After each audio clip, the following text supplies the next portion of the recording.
Friends, காலையில் நம்ம மீனுக்குலாம் நான் எப்படி ஃபுட்டு கொடுப்பேன்னு தெரியுமா? கூடயே வாங்க நீங்களும் பார்க்கலாம். இதில் ஏஞ்சல் 3rd பேட்ச் ஃப்ரைஸ் இருக்குது. இவங்களுக்கு ஆர்டிமியா கொடுப்போம். ஃப்ரைஸ் எல்லாம் சூப்பர் ஆக்டிவாக இருக்குது பாருங்கள். இதில் நம்ம first and second batch angel இருக்குது.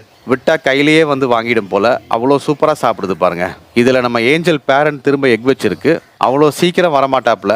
நெக்ஸ்ட் இதில் நம்ம ஃபுல் ரெட் கப்பி இருக்குது ஃப்ரெண்ட்ஸ். இவங்களுக்கும் மார்னிங்கில் ஆர்டிமியா தான் கொடுக்குறேன். இதில் நம்ம டெட்ரா மேல் இருக்குது, பக்கத்தில் வந்து டெட்ரா ஃபீமேல் இருக்குது. பார்த்தீங்களா, ஜூனில் திரும்ப இவங்களையும் ப்ரீட் பண்ணலான் இருக்கேன். இதில் நம்ம கப்பி ஃப்ரைஸ் அண்ட் அடல்ட் ரெண்டுமே இருக்குது. ஸோ கொஞ்சம் பொடி பண்ண பெல்லட்ஸும் நார்மல் பெல்லட்ஸும் போட்டாச்சு.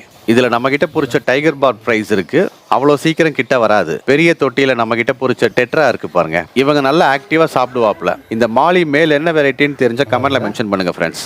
ஃபைனலி இதில் இருக்க நம்ம கௌராமிக்கு சின்ன பெல்லட்ஸ் கொடுத்தா கம்பெனி கட்டுப்படி ஆகாது. அதனால அவங்களுக்கு இந்த பெரிய பெல்லட்ஸ் கொடுக்கலாம். இந்த எல்லா ஃபுட்டை பற்றின டீட்டெயில்டு வீடியோ கீழே தெரியுற லிங்க்ல இருக்கு. கண்டிப்பாக அது உங்களுக்கு யூஸ்ஃபுல்லாக இருக்கும். தேங்க்ஸ் ஃபார் வாட்சிங்.